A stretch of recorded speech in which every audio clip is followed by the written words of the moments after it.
right, kids. I'm the new coach. You're supposed to be a pep talk? Quiet. They're the world's worst and most uncontrollable team. Anybody could beat these pansies. You almost hit me that time. Goldberg, you're the goalie. It's supposed to hit you. That sounds stupid to anyone else. They can't skate. You really suck. Thank you for sharing that. They can't shoot. Keep swinging. Maybe I'll give him a cold. And they can't count. How many fingers am I holding up? You wouldn't know that anyway. When it comes to hockey, they're in over their heads. But when it comes to chaos, confusion, and all-out fun, Get off the roof, you little monkey! they're in a league all their own. Oh, man, I'm gonna die.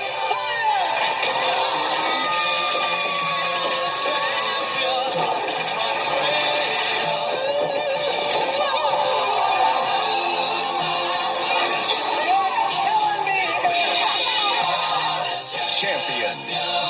You think losing is funny? Well, not at first, but once you get the hang of it. Or Champions, as it's called in the UK. In fact, it has several different titles. Some places it's called D1 The Mighty Ducks. Some places it's called Champions. Some countries it's also called The Mighty Ducks of the Champions, to avoid confusion with the sequel, I guess. But here in America we call it The Mighty Ducks. And of course this is Emilio Estevez starring in this movie. And, you know, honestly, it is what you think it is. We've seen this type of movie done over and over again. It's the Bad News Bears. It's Major League. It's many of these sports movies, Little Giants. Just these movies about these underdog kids that eventually have to learn to become a championship team. And it is what it is. Very harmless, very innocent. Emilio Estevez does a good job acting around these kid actors, and he does create some good chemistry with them. And it does have a good overall message to it. It's very predictable, very cliched riddle, but for what it is, it's still a very fun little comedy from the 90s that still holds up a lot for nostalgic sake. And it spawned a franchise that continues to this very day with the Disney Plus series The Mighty Ducks Game Changers, which has been pretty good so far. But, yeah, that's pretty much all you gotta say about The Mighty Ducks. Fun movie, nothing too special, nothing too exciting, but it does still hold up over 30 years later, so that's The Mighty Ducks. Let's go ahead and move on to the next movie that we have here, and that is Tom Selleck in another sports comedy, Mr. Baseball. Elliott's really struggling up there, Ralph. I know I haven't exactly been raking the ball lately. Word is, he could be traded north. It's not Canada. Or west. No, say it's not Cleveland. But the smart money says he's headed east. We got a call from a manager in Far east. There's no way I'm gonna play in Japan. Welcome to Japan, Mr. Baseball. What do you think of our country? The airport's nice, and there's lots of little people walking and talking very fast. Have you slept with Madonna? What is this? Practice. We're not athletes. We're baseball players. Hey, this place. This is your manager. You Breton? Must shave mustache. Probably can't even grow one. He's learning their ways. What's next? Somebody gonna tell me how to go to the can? Hey, Max, I need somebody to tell me how to go to the can. They'll warm up after a season or two. Well, I don't plan to be here that long. They're learning his ways. Jack's way, always making jokes. Do the hokey pokey! I'm trying to golf around! Baseball's a game. Games are supposed to be fun. No offense, I don't eat bait. We have business to discuss. Really not much of a bath guy. I'll be damned. In any language, it's a whole new ball game. Well, you know, I'm just having so much fun already. Shoot girl! Nice speech, Coach. Gave me goosebumps.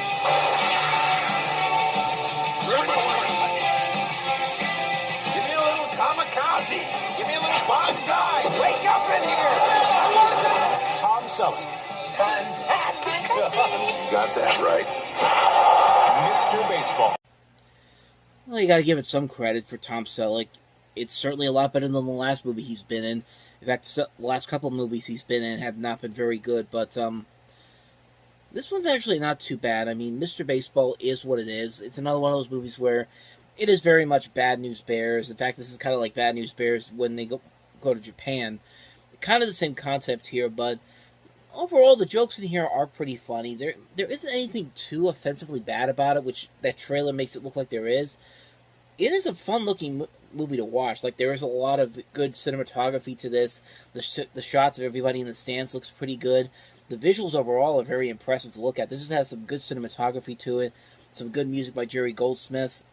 I was surprised by it. Like, it was a movie I wasn't going into it with a whole lot of expectations, especially considering that Tom Selleck's the films that he's been in is what I'm trying to say. Good Lord. The films that he's been in after Magnum P.I. have not been as successful. There's been only a couple movies where he's been good. Stuff like 3 Men and a Baby, but other stuff like Her Alibi, the previously mentioned Folks, and then Christopher Columbus' Discovery. But then you have this movie here, which is a fun little crowd pleaser. It's nothing too exciting, nothing too amazing, but it is what it is, and it does work for the most part. It does give you everything that it promises to give you. And it is a ton of fun to watch. It's one that I was pleasantly surprised by. I thought it was going to be a lot worse, but I ended up really enjoying it in the end. So, that's Mr. Baseball. Let's go ahead and move on to the next movie that we have here, which is Hero, with Dustin Hoffman, Gina Davis, and Andy Garcia.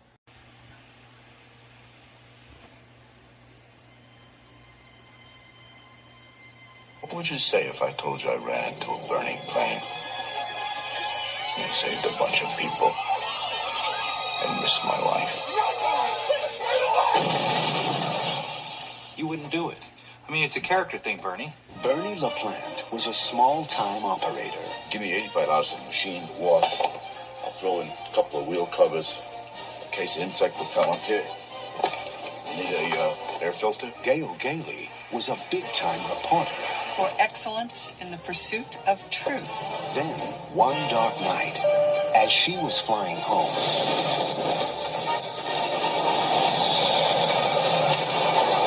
now what? Fate brought them together. Hold up, buddy! I got $100 shoes here! Out of the darkness came a man with no name, risking his own life for ours. Whoever you are, I and the other survivors of Flight 104 say thank you. But while America searched for its hero, $1 million, the unanimous hero! You think your father would do something like that? It's against his religion to stick his neck out. They found him. Another man filled his shoes. Hi, Jose. He's a fake. He looked the part. He didn't tell me he was so cute. He saved my life. He acted the part. I think we're all heroes if you catch us at the right moment. Have you ever heard more dribble coming from somebody who's not even the president? And only Bernie LaPlante knows he stole the part. He's a menace. He's got to be stopped. He's making people wacko. And I mean wacko. Wacko. You know what I mean? Wacko. Find the human interest in the grim, unending woe that pours from the wounded heart of the heartless metropolis. The dirt, you mean? That too. Columbia Pictures proudly presents... Are you Bernard LaPlante, sir? Bernie? Mom! It's my father! Dustin Hoffman. You can't believe one word you see on TV. Not one word. Gina Davis. I'm not a reporter. I'm supposed to be a professional. Andy Garcia. Every moment of life I owe to you. In a Stephen Frears film. Tell me why you did it. Why'd you go on that plane? I don't know. Temporary insanity, I guess. This is not a news story. This is real life. She's pretending to be a person. She's really just a reporter. A real hero is hard to find. I was inspired by that hero. That fake inspired you?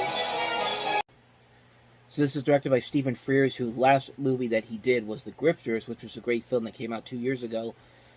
This one's not as good, but honestly, it's one that I really like a lot. This is a movie that I think is a lot smarter, a lot funnier, and a lot more satirical than people give it credit for, because it's a movie where you basically have this guy who does not look like a hero, and he's kind of a scummy guy, but he becomes a hero on this night, and he thinks he's probably going to get all this praise and become an actual hero, but you find out that somebody else comes in and somebody else has just taken his role, and it does create this funny idea that people aren't who they seem to be, and the people that are the real heroes kind of get overlooked. And I like the concept of what they do here. They have a great cast involved in this. Not only do you have Dustin Hoffman, Gina Davis, and Andy Garcia, but you also have people like, you see in there, Tom Arnold's in here, Jeff Garland, Joan Cusack, Chevy Chase is in here.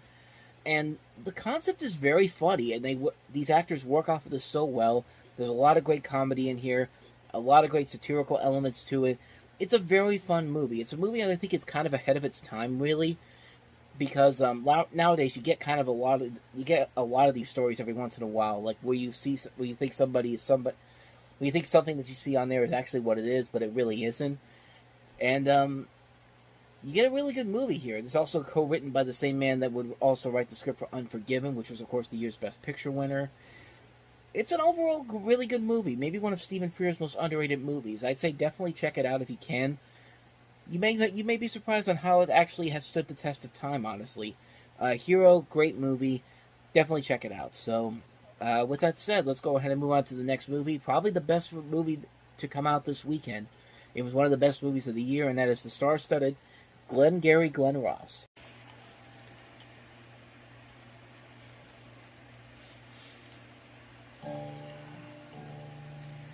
Let me have your attention for a moment. Put that coffee down. Let's talk about something important. Because we're adding a little something to this month's sales contest. First prize is a Cadillac Eldorado. Second prize is a set of steak knives. Third prize is you're fired. Oh, have I got your attention now? You get the picture? You laughing now? You can't play in the man's game. You can go home and tell your wife your troubles. Because only one thing counts in this life. Get them to sign on the line which is dotted. The guy don't walk on the lot lest he wants to buy. They're sitting out there waiting to give you their money. Are you gonna take it? Are you man enough to take it? You know what it takes to sell real estate?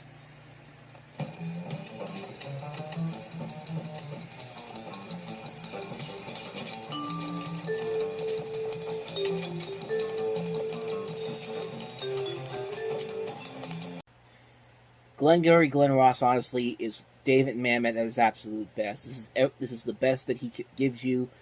He wrote and directed this movie. This features a phenomenal cast: Alec Baldwin, Al Pacino, Jack Lemmon, Ed Harris, Alan Arkin, Kevin Spacey, Jonathan Pryce. Some great slick cinematography and style from Juan Ruiz Alachia. Great writing from Mamet. Just the movie is not afraid to go over the top and be so laced with profanity all around. It's amazing how many F-bombs they throw at you in your face, and it's just hilarious to watch. They make videos on YouTube just about all the times that somebody says the F word or just screams it out at them. It's hilarious to watch. If you have a chance, go onto YouTube and watch these videos because they're really funny. But they play a part into the story. I mean, Glengarry Glen Ross is without a doubt a must-watch movie, not just for the great acting, not just for the great writing and dialogue, but just for the great atmosphere, the tension this movie gives you.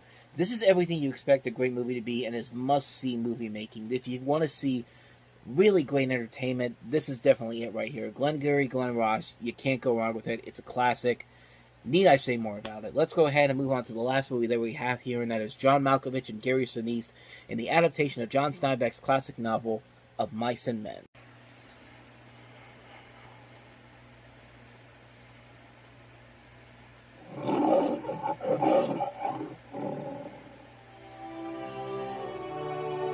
Tell me like he done before about them other guys and about us. Guys like us, they don't got nobody in the world gives a hoot and hell about it. But not us, Stuart. Tell about us. Because I got you. And I got you. I spend all my time telling you things and you forget them. I remember about the rabbits. If I get in any trouble, I don't get to tend them rabbits. Nuts. Don't you even look at her. Keep away from her. I ain't saying he's bright. He ain't. But he's a damn good worker. You're not much of a talker, is he? Suppose he don't want to talk. What the hell are you getting into this for? We travel together. Of course, if you've read of Mice and Men in high school, you probably saw this movie afterward. I know that's how I saw this for the first time. When in high school we were reading the book, and then they showed us this movie. And for the most part, it's a pretty straightforward adaptation of the book. I mean, Gary Sinise directed this movie. He also stars in it as George, and John Malkovich as Lenny. These two work off each other so well. John Malkovich gives a great performance in here. So does Gary Sinise. The cast overall is very good. You've got Casey Simbasco, Ray Walston, Joe Morton, Sherilyn Fenn in this. And like I've said before, it does a really good job of capturing all the elements of the book in this movie. It does a phenomenal job. It's a very stylistic movie. And I'm actually surprised Gary Sinise hasn't done a whole lot of other directorial efforts in this. I don't think he's done a ton of directorial efforts here. I need to double check and see. Okay, he did one other movie about 3 years prior to this, Miles from Home. But after that, this was the only other movie he directed. He did not direct any other movies after this. And it's a shame, too, because he really does show that he's got the potential to be a pretty good director. And I'm kind of wondering why he never took on another role. I don't know if this was just too much for him to work on, or this didn't turn out as well as he thought it would, but I don't know. I thought this movie overall did pretty well of capturing the book very well. It was casted right. The visual look of the film was very good. You got the right emotions in this. It is a very good movie all around. It's a really great film. If you haven't seen it and you've read the book, I'd say definitely check it out. You probably get one of the best straightforward adaptations of the story possible. It's a pretty good movie overall. I can't recommend this one enough. If you haven't seen Mice and Men, please go check it out. You will not be disappointed by it. It was the final voyage of America's mightiest battleship. What's on this helicopter? This little sweetheart. Miss July 89. God, I love this business. I love you. The party was wild. Love you to death. They really knocked them dead. Imagine this arsenal of tactical nuclear weapons falling into the wrong hands. The Pentagon never did. 4 minutes ahead of schedule. Damn, I'm good. Now, a team of terrorists have taken over. Wake up the president. But there's just one thing they didn't count on. The cook.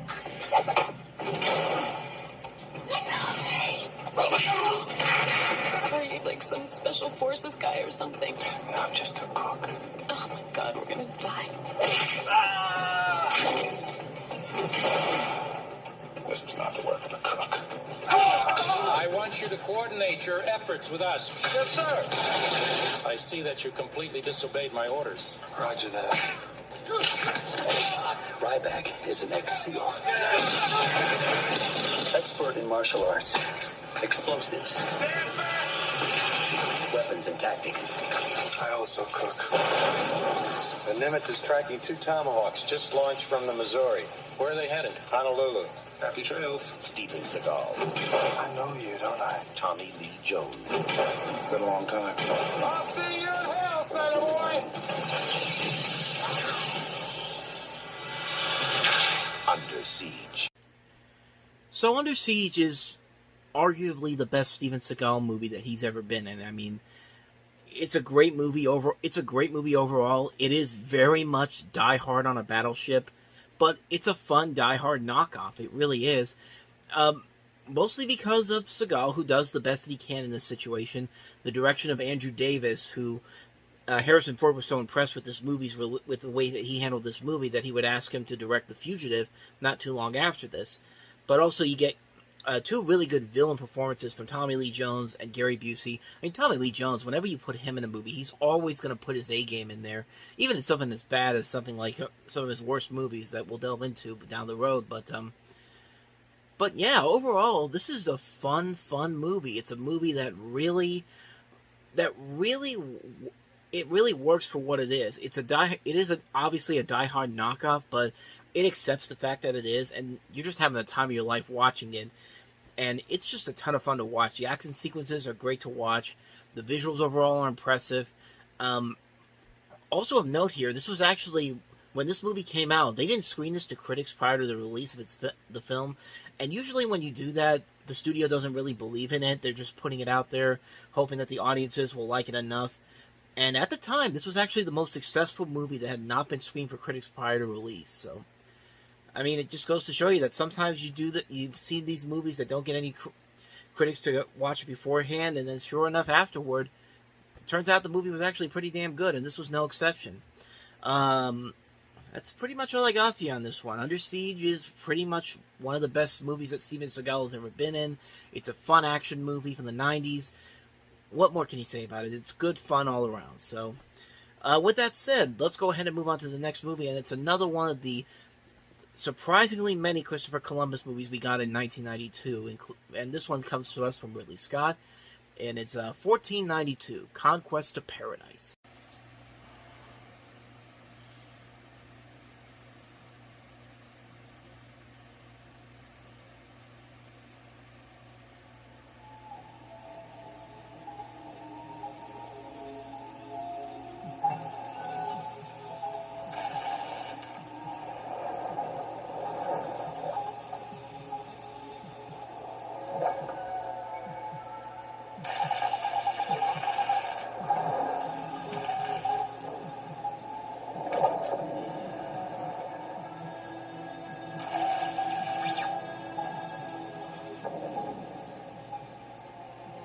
Centuries before the exploration of space,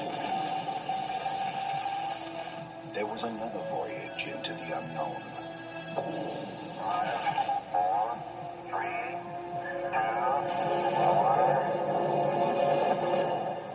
1492, Conquest of Paradise.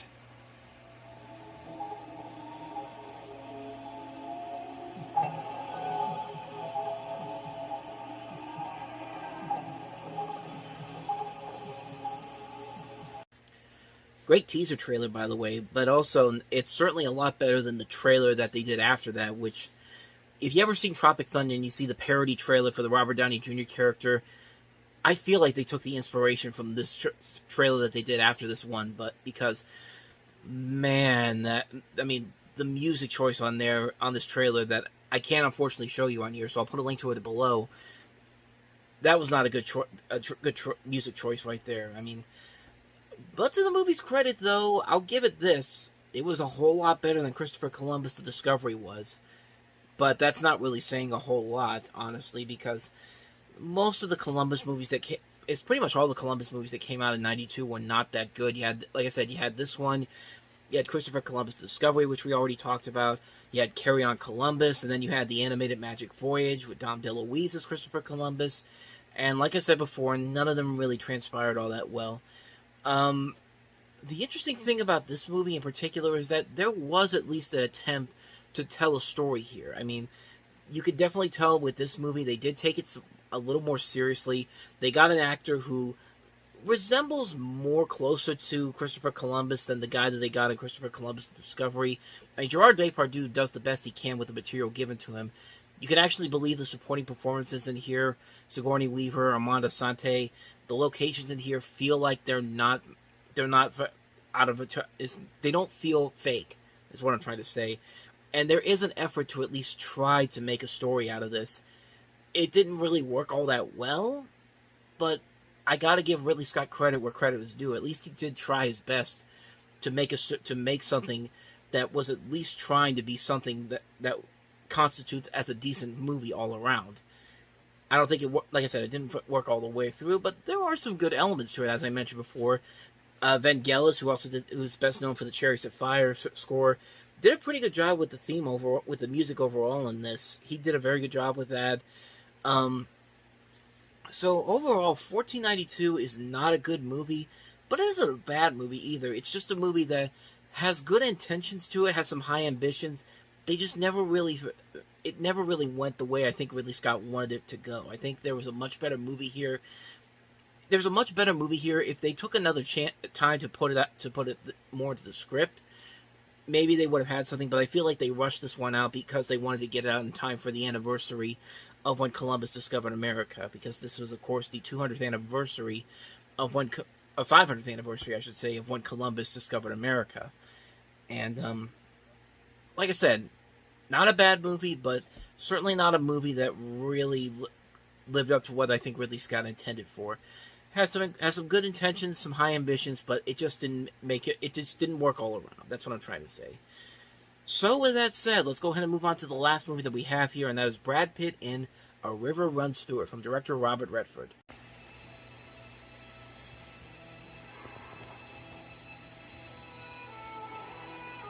It is often those we live with and love, the ones we care about the most, who elude us.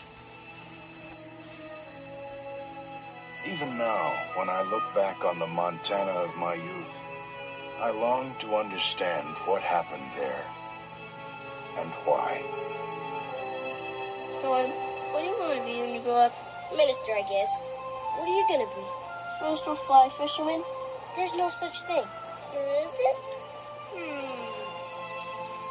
My brother Paul and I grew up in a time when the land was still untouched. In Montana, there were three things we're never late for: church, work, and fishing. It was a world of wonder and possibility.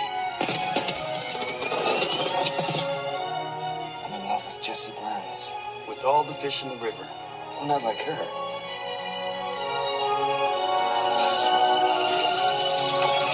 But it was a tough world, too. I'm picking your brother up too much lately. Why is it the people who need the most help won't take it? I know how we can go down in history. I understand it's changed the spelling of our name. I want you to know I can help. Boys, what have you done? You're in debt up your damn neck. I'm fine.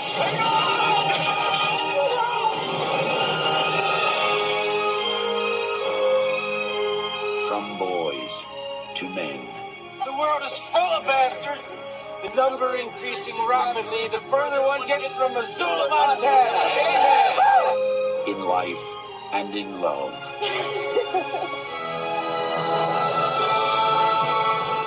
All memories become one. And a river runs through it. From Academy Award-winning director Robert Redford comes the classic story of an American family.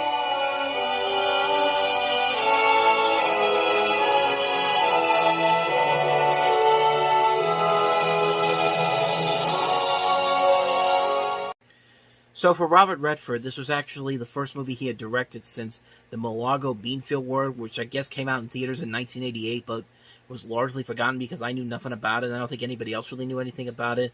But before that, he did Ordinary People, which of course was the Best Picture winner of 1980.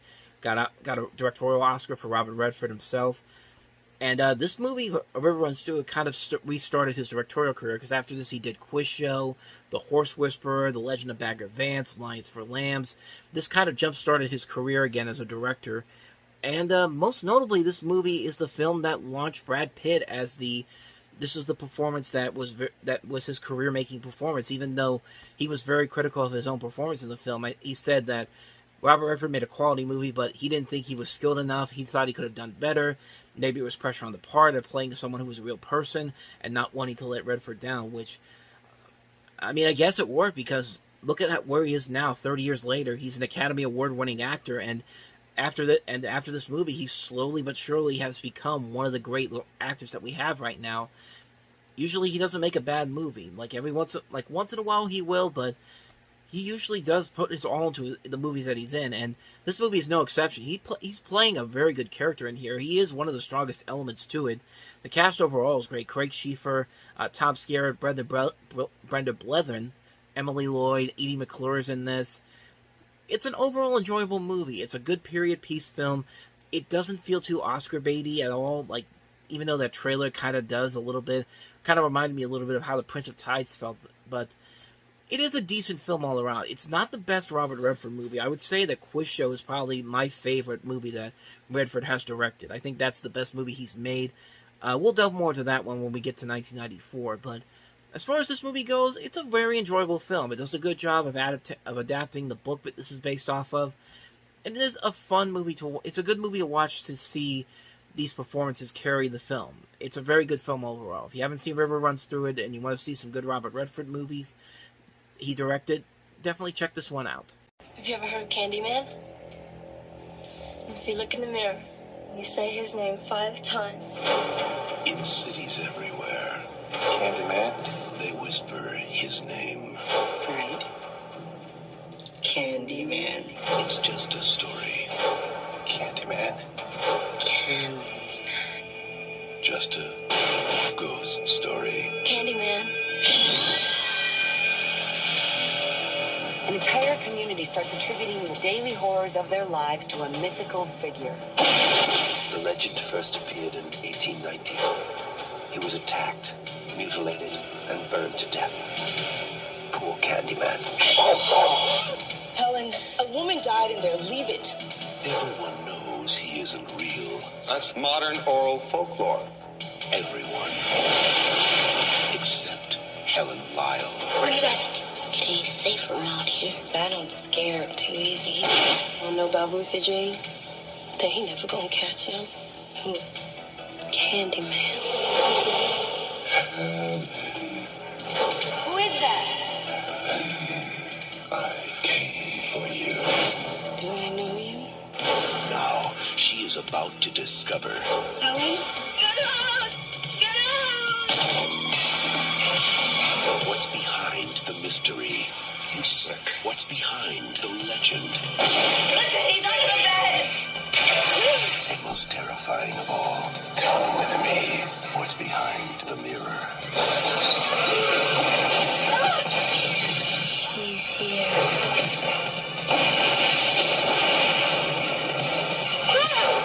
Candyman, you don't have to believe. Just beware. Well, you did a pretty good job of spoiling the ending there.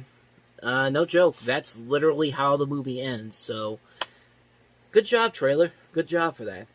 But with that said, though, this is actually a pretty damn good movie. I mean, this is a really solid movie.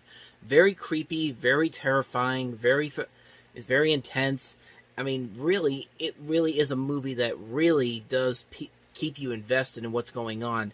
And it helps to have a guy like Tony Todd, who would later also become known as the guy from the Final Destination movies, Death, in that movie. I mean, he just has the perfect voice, the perfect persona, the perfect personality for this role of Candyman. And Virginia Madsen and Casey Lemons, they do a very good job working off of each other with the material given here. The movie overall is very flawed at times. There are several elements in here that don't really make a whole lot of sense overall, but the movie overall, it's not only very scary, but it also is very of the time period. Like, it's a movie that has kind of stood the test of time and has actually held up so many years later, and right to the point where this past remake that we had, the Candyman 2021 remake, which I actually watched recently, it's pretty good. It was pretty good overall. Maybe not quite as good as the original film, but it was interesting to see what Jordan Peele's production company could put to the story. And it was very investing too. It kept you invested. It kept the thrill level going on. The scares in there are pretty good. The scares in this movie are very good too. There's never any moments that feel forced onto you. Everything is kind of earned in this movie. Nothing ever feels like it's just doing it for the sake of just doing a jump scare. And topical issues all around here that actually do kind of hold up many years later. And the ending is very questionable, I will say. The overall ending doesn't really make a whole lot of sense when you really think about it, but for what it is, it's a very good movie overall. It's a movie that's really works mostly because of what Tony Todd brings to the table. The cast overall is great here. The story is very well written. The scares are genuinely effective. If the ending had been a little bit more, what do I want to say here? A little bit more concrete, then maybe you would have had something there. But as far as the movie itself goes, it does still hold up many years later. It's a movie that overall works very well. Like I said, the visuals work very well, the scares work very well, the casting overall works very well. There are a lot of topical elements that do still hold up after all these years. It's still a pretty solid movie all around. It's a movie that I'd say, if you're looking for a good scare this Halloween, this movie is definitely going to do the trick for you. Candyman, can't go wrong with this movie at all. So, with that said, let's go ahead and move on to the next movie that we have here, and that is Kevin Kline and Kevin Spacey in Consenting Adults.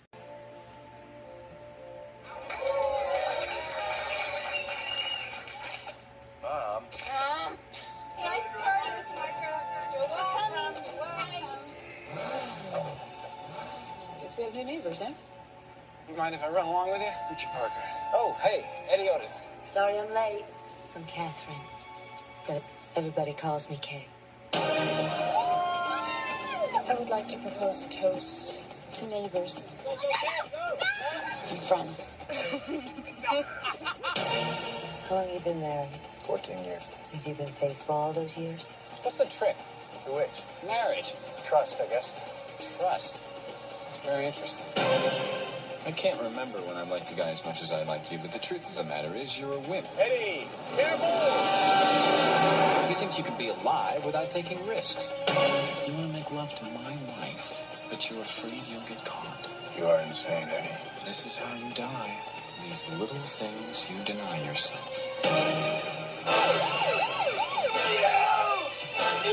Samples taken from the victim's body prove you had sex with her, and the murder weapon has your prints on it. You have to help me understand this, Richard. Please, help me. I didn't kill her. I told you it's a lie. Evidence, dear boy. Evidence. Who is Eddie? Come on, Richard. Where'd he come from? Come to Mama.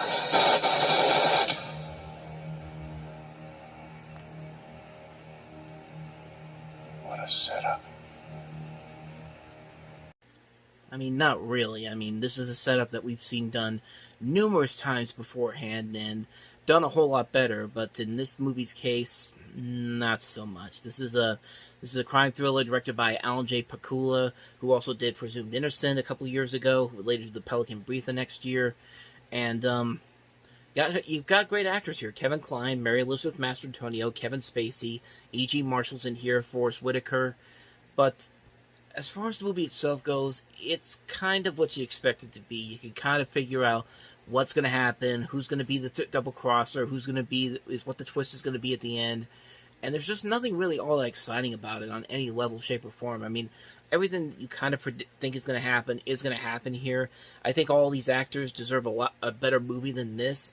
I mean, in a way, there is some kind of potential here to it, but you need a much better script to work with, honestly. And this one, it just pretty much straightforward tells you how it's going to turn out, and there's no real surprises in it whatsoever. And the actors in here really aren't trying all that much, honestly.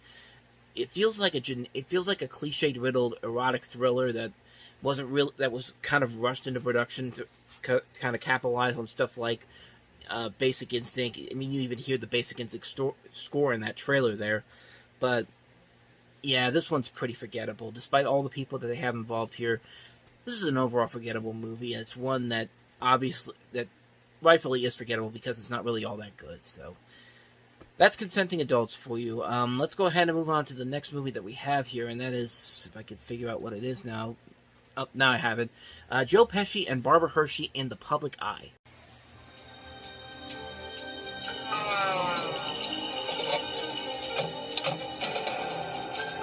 Everybody stand back, please.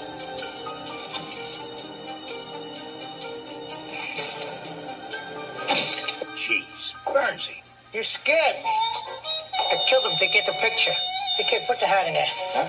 His hat, stick it in. People like to see the dead guy's hat. I'm a freelance photographer. If I'm not on the street by midnight, the whole world passes me by. The mobsters sometimes say they won't let anybody but you take their picture. I don't do commissions. But I got a good nose for news. Hey, knock it off. Bernsey, clear out of here. You must be kidding. I heard this guy's walking around with a meat cleaver sticking out of his head. Thank God I was able to administer his last rites. Headquarters, sincerely don't receive it, me. This is a new low for you, Bernsey. You blame God for trying, right? No matter what he was shooting, he never got involved. My model for 23 years. Except once. I need to ask you a favor. You need a favor from me? She's cold, Bernsey. He's just like everybody else in New York, making the most out of what she has. I thought you never took sides. What are you getting at? I'm doing it for her. I hope you're not starting to mistake him for a real person, Mrs. Levitt. You're out of your league here, Bernstein. I know just how you think. You want to get a realer picture. A more impossible picture, they'd have to notice me. Joe Pesci. I'm doing magic. Barbara Hershey. What are these pictures you're going to take? I need the event to capture the public eye. I gotta get the moment. From Universal Pictures. Everybody loves to have their picture took. Everybody. The Public Eye. There's a shot, Bernsey! Here's a movie that I think has a lot more potential to it, and it probably would have matched that potential if there was an idea of what kind of a movie this wanted to be, because it's hard to tell what kind of a movie they want to be here. Do they want to be more of a dramatic thriller? Do they want to be more of a comedic thriller? I mean, I've seen trailers and TV spots for this particular movie that really don't know what kind of genre they want to go for here. I mean, this is clearly trying to be a modern-day neo-noir type of movie. You got Joe Pesci playing this crime photographer, and he really is the best thing about this movie. He does carry this movie all the way through, and I mean, it's because it's Joe Pesci. I mean, usually the guy can never turn in a really bad role, no matter what he's in. But, yeah, for the most part here, the movie, I think, has the same kind of problems that something like Harlem Nights had a couple of years ago. They really don't know how to take a film noir-style movie, a period piece film, and try to modernize it for a new generation. And also, like I said, they don't really have a right tone. This movie doesn't really have the right tone that I think they want to try to imply here. They don't really know if they want to be more of a comedy or a drama or in the middle here, but it feels like they're trying to go for one end or one specific one and not try to combine them both together here. It's not a bad movie at all. I've seen it a couple of times, and I mostly like it because of Joe Pesci's performance. I kind of feel like Barbara Hershey's kind of a little underused here in this movie, and overall, it's a movie that, it's okay for what it is, but I feel like it could have been a whole lot better. This director, Howard Franklin, he'd made another movie that was kind of similar to this Quick Change, which was another movie that felt like a movie that had potential. There were some good elements to it, but it never really went the whole way to make a really good film all the way through.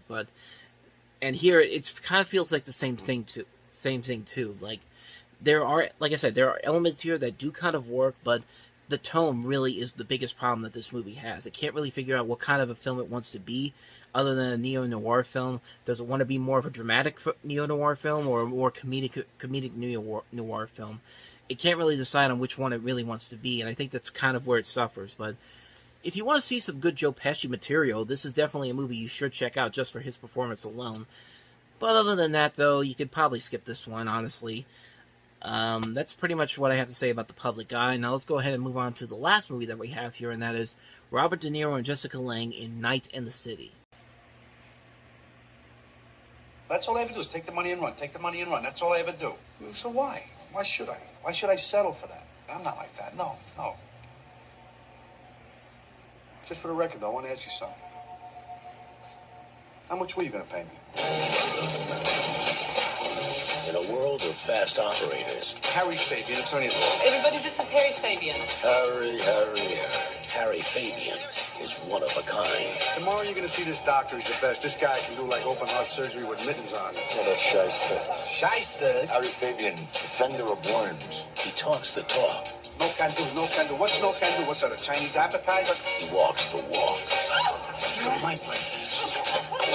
And he dreams big dreams. 22, maybe 25 grand, all told. I could bring back the good old days. Local talent, local arena, bingo bango, it's the rage. Hello, 1938, it'll catch on like wildfire. So you really gonna go through this? You got rocks in your head. How much do you want, Harry? 9,000 on 7.5. 2 for 700. I can give you the money back 24 hours from now. You really thought I was gonna loan you $12,000? Well, you're gonna get 25,000. What's that? This is money. This is for you. Me? Why on earth would anyone who knows me willingly take me on as a partner? I mean, come on. This is it, right? This is it, man. Oh, yes, I'm good. Me tender. Helen Fabian, where do you think you got the money? From the money store?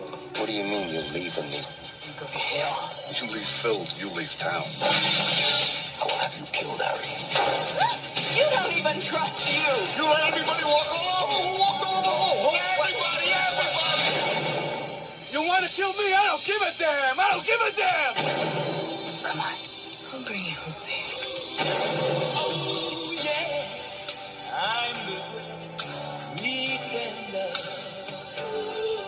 My need is such.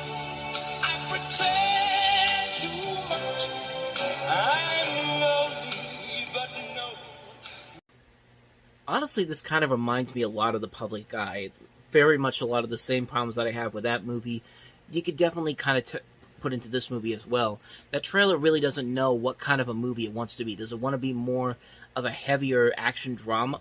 Is action crime drama a neo-noir crime drama? Or does it want to be more of a serious crime drama. Like it can't really decide on which one it wants to be, and that's kind of one of the reasons why I didn't really find this movie all that entertaining. The director of this is Irwin Winkler, this was actually the second film he directed. First one was Guilty by Suspicion, which starred Robert De Niro as well. And the writer of this is Richard Price, who we talked about some of his work before. He wrote Sea of Love. He also wrote for the movie New York Stories. The first movie he ever wrote for was The Color of Money. He wrote the music video for Michael Jackson's Bad. He'd have a couple of other movies down the road, including Mad Dog and Glory, Clockers, Ransom, Shaft. Just a number of things to his name. And this is a remake of a 1950s neo-noir film of the same name, based off the novel by Gerald Kush. And yeah, really, the biggest problem that this movie has is that it doesn't really know what kind of a movie it wants to be, what kind of a tone it wants to set. And it follows a lot of too many cliches. Robert De Niro and Jessica Lange, these are two great actors and actresses, and they aren't really given a whole lot of material to work with here. Robert De Niro's kind of playing more of something on the lines of something like Rupert Pupkin from The King of Comedy, while Jessica Lange's just kind of like the typical damsel, a typical side female character in the movie. She's the love interest to Robert De Niro's character. There's not really a whole lot more to her character in this, really. You also have Jack Warden in here, Eli Wallach. Regis Philbin has a cameo in here as himself. The movie overall just didn't really have enough edge there. I don't think there was any real indication of what kind of a tone they wanted to set. And I feel like the cast overall isn't really working well with the material that's given to them. There could have been an interesting movie here, but honestly, it's one that I hadn't even heard of for the longest time until I looked it up, and after watching it, you can kind of see why. It's not that great of a movie overall. It is kind of formulaic. It's kind of cliched. It doesn't really do the service to the original film itself, and it does try a little too hard to try to be something that it really isn't trying to be. Like I said, it doesn't really know the type of tone it wants to set. But I mean, I've seen worse from Robert De Niro, but it's one I'd say definitely skip if you can.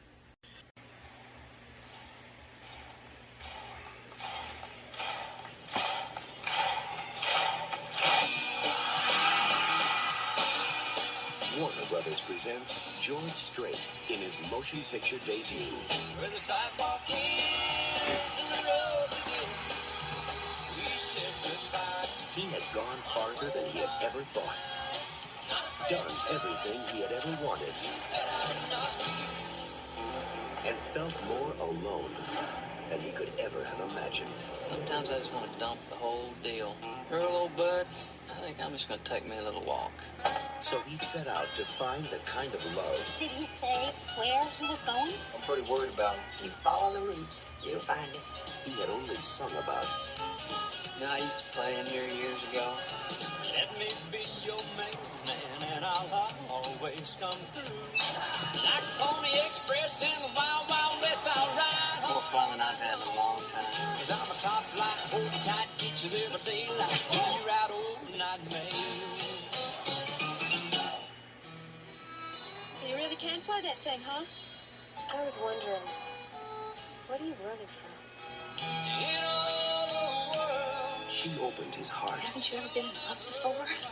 brought back his hope, You're quite a talented man, Mr. Wyatt. and helped him find the truth Just me and my guitar. You think anybody would buy that? in his own music. As mine. George Strait, Leslie Ann Warren, Isabel Glasser.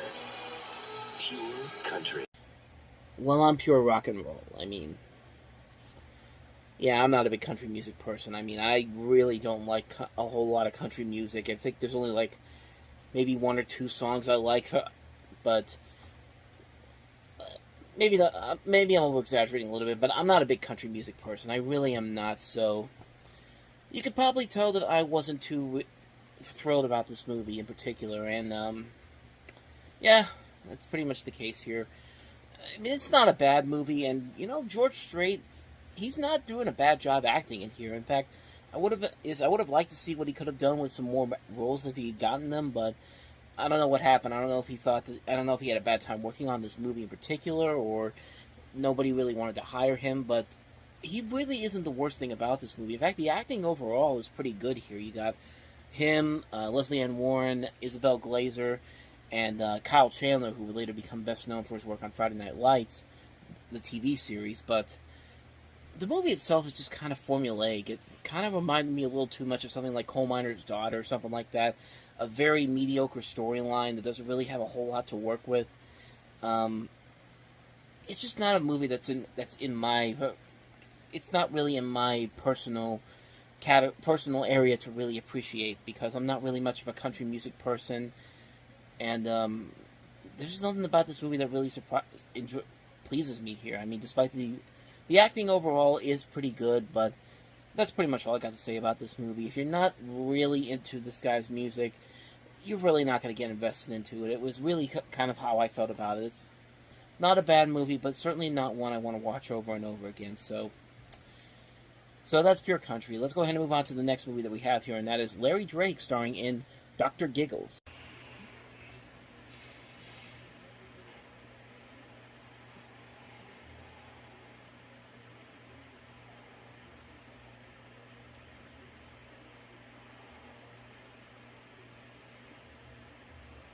Forget the textbooks, the diagrams, the cadavers. This is the real thing. Scalpel. Bigger scalpel. Better. Clean cut through the derma.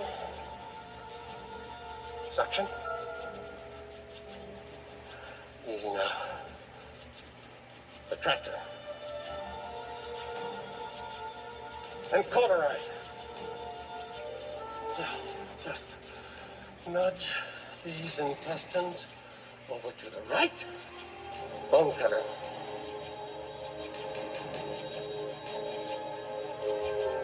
Uh-oh.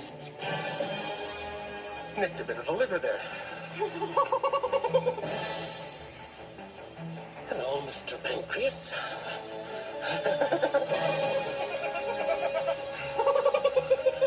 It only hurts when I laugh. What's happening? Jennifer? You are dead. Don't worry. It's just a routine operation. The doctor will see you now.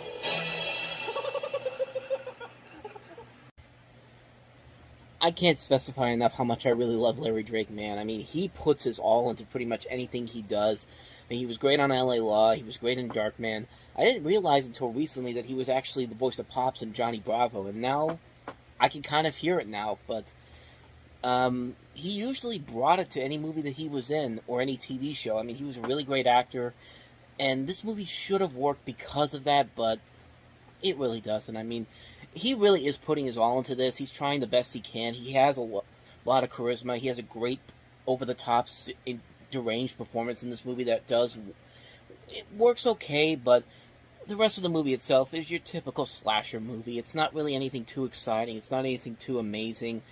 The kills aren't even all that spectacular either. It's a movie that had so much potential to it because you got Larry Drake to play the bad guy in this, and it just didn't work overall. This was supposed to be the first movie that was supposed to start a new series of films from Dark Horse Comics. I guess this is based off of a Dark Horse comic series. I'm not entirely sure. I don't really know too much about that series in particular, but yeah, this movie just felt like there was a lot of potential there because you have a great actor in Larry Drake playing the bad guy, but there's just nothing else to it. I mean, it's a movie that kind of is just a bland slasher movie and not really a very good one.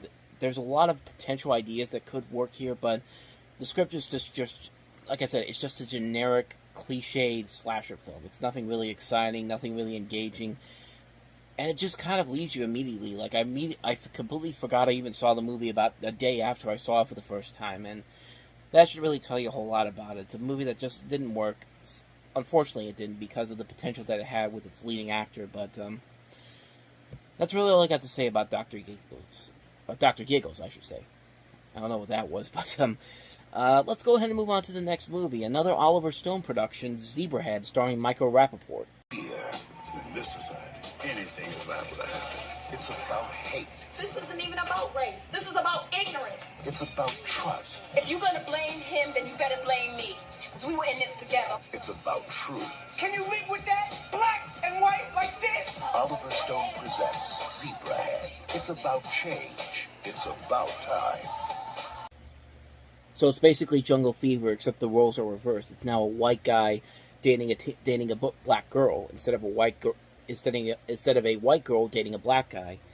And I mean, that's basically what it looks like here. I haven't seen this movie. I can't really comment on it too much.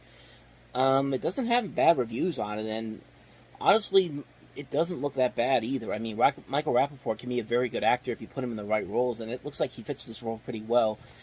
This actress, Bushi Wright, I'm pronouncing it correctly. I think I am. I don't know for sure, but the only other thing I know that she was in was in Blade, with Wesley Snipes, but I didn't know she was in this movie. And honestly, I never even heard about this movie until I looked it up. But judging by this trailer, the main thing that I'm getting from it is that it's a role reversal of Jungle Fever, but it could still be a pretty decent movie. But I'm seeing all the reviews on here, and they're not bad reviews. It's just, I think a lot of the criticisms comes from the fact that it's pretty much just a reverse of Jungle Fever. But again, it's not. It doesn't seem like it's a bad movie overall, and it still could be very topical even for today.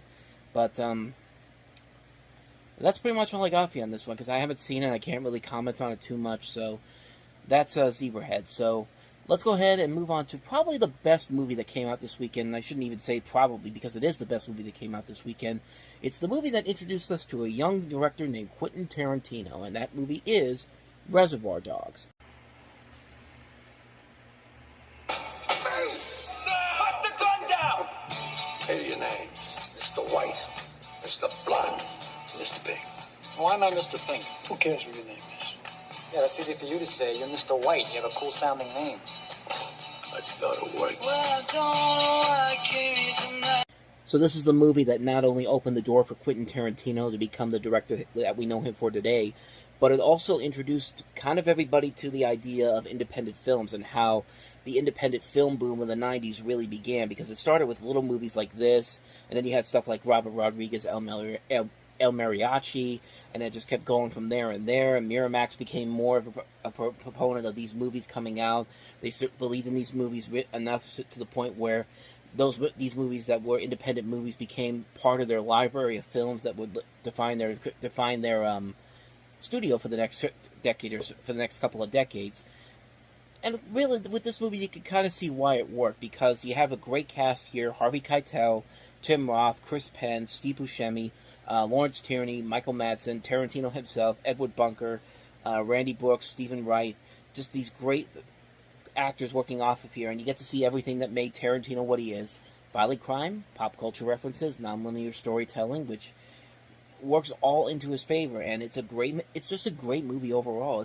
It's great to hear this dialogue, hear all these people talking, and hearing all these stories, and you don't really know how it's going to pan out, honestly. And that's what's really great about it, because you can watch this movie for the first time, and you really don't know what's going to happen towards the end of it. And the twists and turns that they pull here are very good. They're very unique. They're very interesting for the time, and it's just a great movie overall. It's a wonderfully made film. It introduced the world to Tarantino and showed his potential as a filmmaker.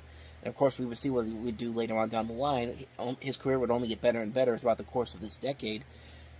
And yeah, that's pretty much all I got to say about this one. There's not really much more to say about it. Reservoir Dogs is a classic movie.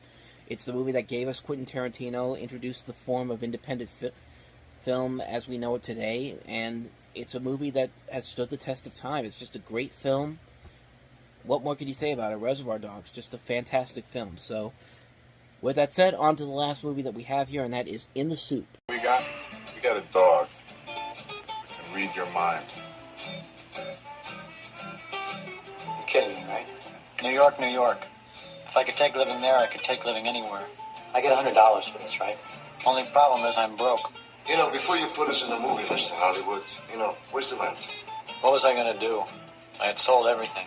What else could I sell? I got a phone call from a guy named Joe. So how much do you need for this movie? No last name. Just Joe. So we're gonna make a motion picture. I've decided I want art to be an important part of my life. Angelica, you could be the star of my movie. Such beauty and grace. You're happy to see me because your face brightens when I come around. You finished? Medium shot of an intense, mysterious, dark-haired woman. And she is an angel. Literally.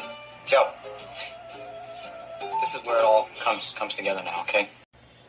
So the premise of In the Soup is that you have this story about Steve Buscemi, who's this screenwriter who has this unfilmable 500-page screenplay and is looking for a producer to produce it, and he finds this guy played by Seymour Cassell to help him put it together. He puts out this ad, and this guy Joe wants to produce it, but his own ideas of the film regarding film financing kind of turns Buscemi's world upside down. It's a great cast overall in this. Jennifer Beals is also in here. Will Patton, Carol Kane, Stanley Tucci, Jim Jarmusch, Debbie Mazar, Sam Rockwell. I haven't seen the movie. I can't really comment on it too much, but it definitely looks like a movie that could be really interesting. It's one I'd never heard of until I looked it up, so can't really say too much about it, but it has my interest very piqued here. I haven't even looked to see if it's got any good reviews or anything, but it does look like a pretty interesting movie. Another independent movie, another one with Steve Buscemi, the second one we've seen from him this weekend. It could be pretty good, so maybe one day I'll definitely check it out.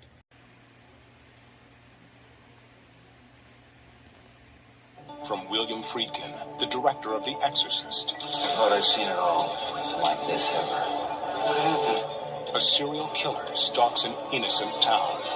Good. I'm sorry.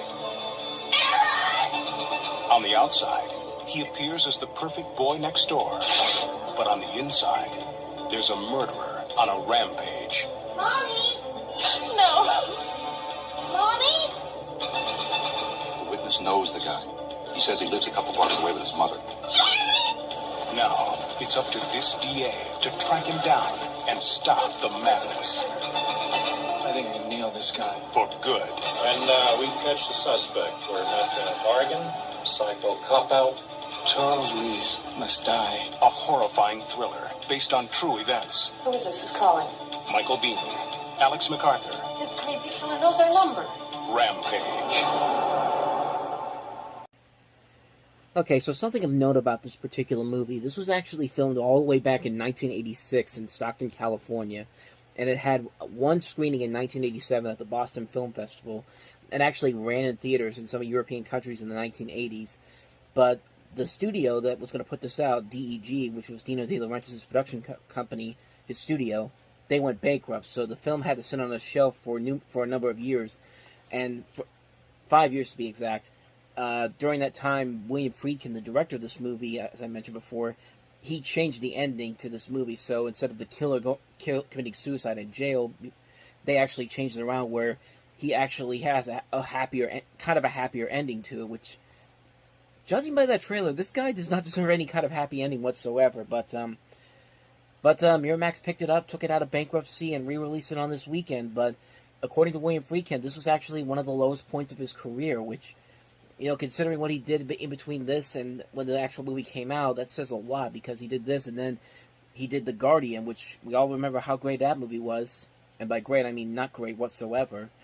But, I mean, the movie itself doesn't look that bad, honestly, but just the idea that he had to redo the ending again, instead of it being him dead in a cell, this killer who's clearly a major serial killer and needed to die, they changed it around to it's like, no, he has a change of heart now, and he's gone to a state mental hospital, though, where everything is coming up daisies for him, and he's got a parole hearing in 6 months, which means that it's just, I don't know, I don't like that idea of giving a character like this, who clearly has a problem in this trailer, let's give him a happy ending. It's like later on a couple years from now with a movie like The Scarlet Letter, which was also criticized for adding a happy ending to something that really does not deserve a happy ending whatsoever.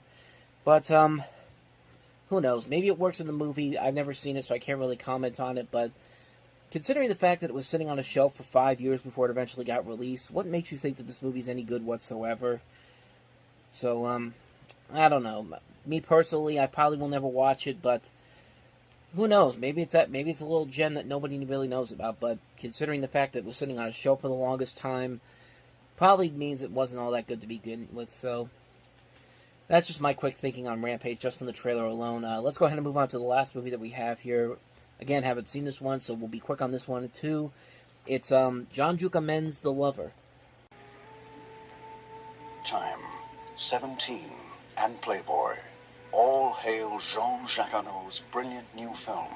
One of the most provocative cinematic experiences of our time. The Lover.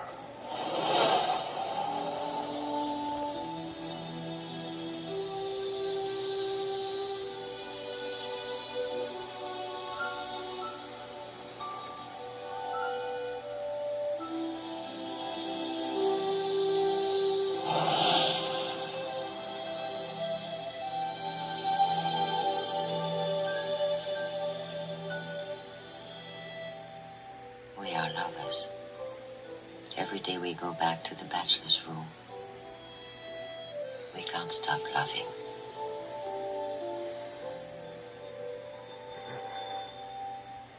Just nothing. Only love. Is that what you want? Yes.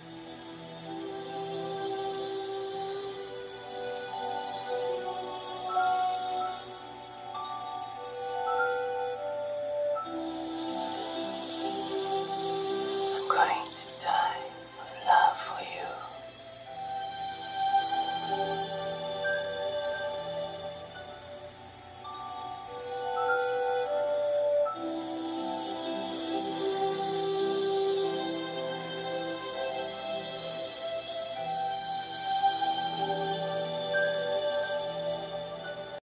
John Jucamen's, I should say. I said John Jucamen's, but we've looked at some of this guy's work before. We looked at The Bear, which was a pretty good movie.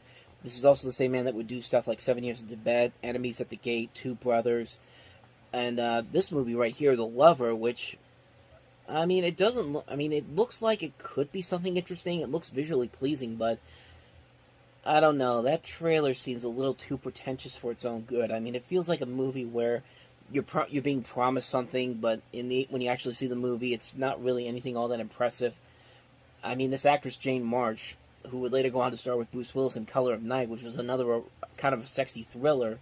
This was more of a sexy drama, but I don't know. I mean, I don't really think that she was that good of an actress to begin with, because I've barely seen any of the movies that she was in, and the ones that I have seen were not very good, and there's just nothing really interesting about the story whatsoever that we haven't seen done better in other movies, just from the looks of this trailer.